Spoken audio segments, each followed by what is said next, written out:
Today I'm going to talk about how to slow down.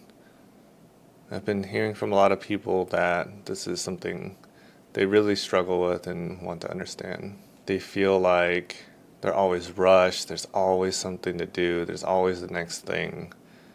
They're never feeling rested, always overwhelmed. So we're going to go over how to slow down today. So first we got to understand, why is it so hard to slow down? The biggest reason it's so difficult to slow down is because you're still in the same survival fight or flight mode that our ancestors were 20,000 years ago when they were being hunted by saber-toothed tigers. See, humans have been around for a long time, and biologically we have not really evolved since the days of being hunter-gatherers and having those primal dangers and really having to worry about survival. It's only in the last couple centuries that technology has exploded and our way of living, our modernized world, has changed so much. But fundamentally, our biological bodies and minds have not changed very much and are not caught up to that. Because of that, we still have certain mechanisms biologically that are really hyper-focused on survival, to our detriment in this modern world, where for anyone that has the means of watching this video, survival probably isn't an issue. And so while we might not have to deal with predators and hunting and potentially failing a hunt and starving to death, that's just been replaced with work deadlines and childcare, keeping up with the Joneses.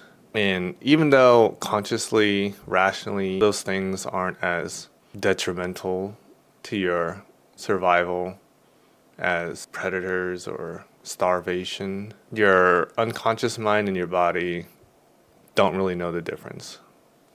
You're still interpreting them as that dangerous. You feel like missing a work deadline is the equivalent of failing a hunt and not having any meat to bring back to the village, leading to your starvation and the starvation of your children. So that's the first thing to recognize. There's biological mechanisms hardwired for survival that are still very strong in us that are overreacting now.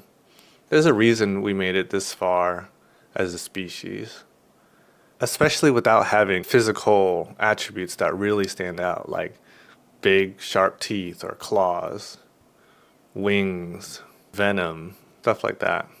What we have instead of those things is a mind and intellect that's really fear-based and a prediction machine that predicts worst case scenarios all the time. So that's our strongest survival attribute.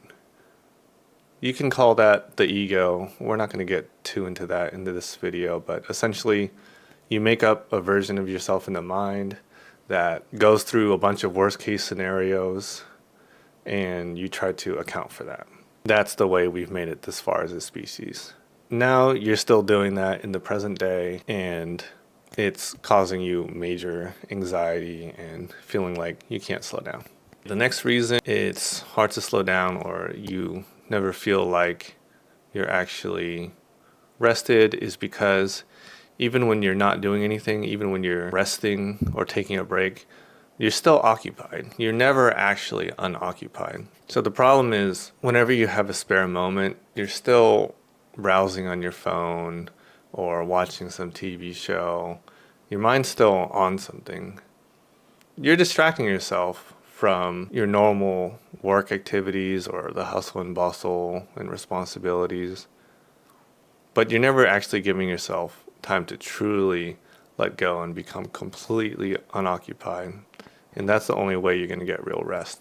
So just try to think about how much time you have actually in the day where you're awake, but you're not doing anything. You're not on your phone. You're not answering emails. You're not even ruminating or lost in thought or daydreaming. You're just doing nothing, genuinely resting. For most of you, it's probably 0 minutes a day. Most likely, even when you're on the toilet or you're in the shower, you're still occupied. Think about how crazy that is. You can't even go to the bathroom and take a shower without being occupied in some other way as well. That's going to take a toll. That's clearly unnatural. And its consequence is that you never feel rested and you always feel overwhelmed. Another reason it's really difficult to slow down is because you believe in a myth. You believe in a fairy tale. And that myth or fairy tale is that when you do everything you say you need to do, you're eventually going to be on top of everything. You're going to get on top of everything. And then finally, once you're on top of everything, then you can rest. Then you can be unoccupied. But until you get on top of everything, no, I need to get all this stuff done. You're never going to be on top of everything. That's a made up fantasy in your head. The way your mind and body operates, it's always going to create the next thing. There's always going to be something. And that's just a matter of how you look at the world. And that goes hand in hand with the next point, which is you're addicted to that feeling. You're addicted to this stressed out, chasing feeling. You might not like that feeling, but you don't have to like something to be addicted to it.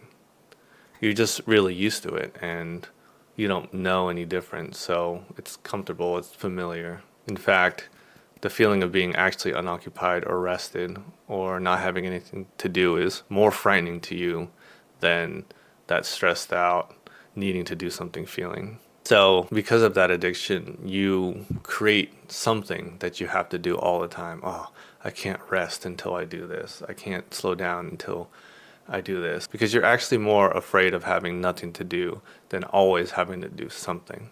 And again, that goes back to the survival mode thinking, which is you feel like if you actually slow down, if you're not constantly doing something, you're gonna die. Again, rationally, that's not the truth, but unconsciously, you really think that. You think if you take one day off or you stop and do nothing for 30 minutes, that everything's gonna fall apart. That it's gonna create this domino effect that you can never recover from. You're already not on top of everything. So slowing down, the pile's just going to get bigger, right? It's just going to get harder. There's just going to be more to do. That's not true. That's something you're making up in your head. If anything, resting and actually recovering and slowing down is going to make you more efficient and more effective. So it starts with awareness of those things. Awareness that you're in survival mode. Awareness that you're addicted to the feeling of stress and always chasing something to do. Awareness that it's a myth that you're ever going to feel like you're on top of everything, or that you're ever going to get to a place where you genuinely are on top of everything. If there's something important to you, then get to it now. Rest is important, so make room for it now. And if you're saying, oh, I want to do this hobby or I want to chase my dreams, but there's all this stuff I need to get to. Once I get on top of all that stuff, then I'll get to that. No. You're making an excuse. You're doing that because you're scared to actually pursue the thing you really care about. So make the room and time for it now. Because if you wait till you're on top of everything before you get to what's important, you're never going to get to it. And again, you're actually doing that because you're scared to try and to fail at the thing you genuinely care about. Or you're scared that everything's going to fall apart and you're going to die if you take 30 minutes off or you take a vacation. So once you're aware of those things, we move to the next part. Because even if you're aware of those things, you get it in your head. As soon as you feel stressed or you hear something from your boss or you hear your child crying or complaining, you're going to kick right back into the same rushed, emergency, putting out fires mode. So the next thing to understand and become aware of is your automatic response to certain stimuli. So a good way to think about this is imagine two different people. One of them has played sports all their life. The other one hasn't, and they have bad hand-eye coordination. With both of them, a ball starts flying towards their head, towards their face, and they notice it last second. One of them is going to calmly see it, put their hands up, make the catch, right? The other one might flinch, cower, get nailed in the face, or the thing falls, they dodge it, right? Either way, it's the same stimulus is happening to both of them, but their automatic response is different. One of them faces it, catches it, remains calm, cool, collected. The other one freaks out, gets nailed by the ball, whatever, right? So you got to start understanding your own reactions to things, to different stimuli. And there's two types of stimuli. There's external stimuli and there's internal stimuli. External stimuli, things like a ball flying towards you, your boss calling or texting you, your child crying, seeing your bank statement. Those are some example of external stimuli. Internal stimuli, thoughts, memories, plans, imagery, and bodily sensations, feelings like headache, tightness in the chest, speeding up of the heartbeat, right? So you can have reaction to both external and internal stimuli. And your reaction is going to be different based off who you are and your life experience and how you've been programmed. So just like with a ball flying towards your face, a person can be calm and react positively to it, or a person can freak out and react negatively to it. The same can be the case with seeing that your bank statement is low, your boss calling you after hours and asking you to put in more time.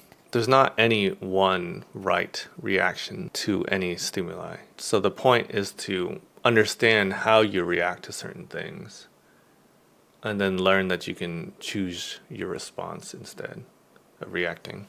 Another example with, let's say, internal stimuli is anger. A person might feel heated. Their body literally starts getting hotter. Their heart starts racing a bit. Their vision starts narrowing. One person might react by stepping away from the situation, slowing down their breathing, calming down. Another person might react with yelling, screaming, fighting. In a certain circumstance, the second reaction is actually warranted if they're in genuine danger and they need to defend themselves. But most of the time, it's not. Most of the time, the first reaction is probably going to lead to a better outcome for themselves and everybody else, right? So how does this all relate to slowing down? The reason it's so hard to slow down is because you've built an automatic reaction of doing more in reaction to certain stimuli. In fact, probably most stimuli. Feelings of stress in your body, tension, seeing your bank account, comparing yourself to other people on social media, hearing negative news, which is cycling out there all the time. You've built this automatic reaction that I can't slow down. I gotta keep doing something. I don't feel right. I don't feel safe. I don't feel comfortable. I need to do more. So to counteract this, you need to start recognizing how you react to certain stimuli, and you need to start forming the ability to choose your response instead of automatically react. So now you've got to use your conscious mind to train your unconscious mind. You got to recognize your patterns of always trying to do more and not being able to slow down, and then you got to change them. So this is a really good experiment, a real easy experiment you can do to test your reactivity and to test how much in survival mode you are versus having the ability to respond rather than react. So what you're going to do is you're going to go in your shower and you're going to turn it on to the coldest setting you can, and you're going to try to step in there into that cold water and just stand there for 10 seconds and see what happens. If you see that you immediately want to jump out of the water, your mind's telling you, no, don't do that. I don't like it. That's not good. You're freaking out. Then you will have a reactive mind that tells you right away. If you're able to step in there, and even though it's really cold, it's really uncomfortable, it's really painful, and you see your mind freaking out, or maybe your mind doesn't freak out. But even if it does freak out, if you're able to just recognize that and see that, and yet just standing there for 10 seconds and then step out, then you're not so reactive. You have some ability to choose your response and to recognize your reactions. Great. And with this experiment, you can instantly see both an internal and an external stimulus. The external one is the cold water. The internal one is your mind freaking out. So if you try that and you find you're super reactive to the cold water and you really just can't get yourself to do it, it's not going to kill you. 10 seconds in not even freezing water is definitely not going to kill you. It's just going to cause you a little discomfort that's going to go away almost instantly. If anything, it's going to be good for you. But even knowing it's not a threat to your survival whatsoever, if you can't do it, then what's that tell you about the rest of your life? That you're going to be reactive to everything else too. Anything else that you perceive as uncomfortable or dangerous, you're going to react to it. And again, if you're watching this video on how to slow down and your issue is not being able to slow down, then your reaction to any threat or anything that concerns you is going to be doing more. You need to build the ability to choose to do less, to choose to be unoccupied when you feel stressed or when there's some external stimulus that normally entices you to do more.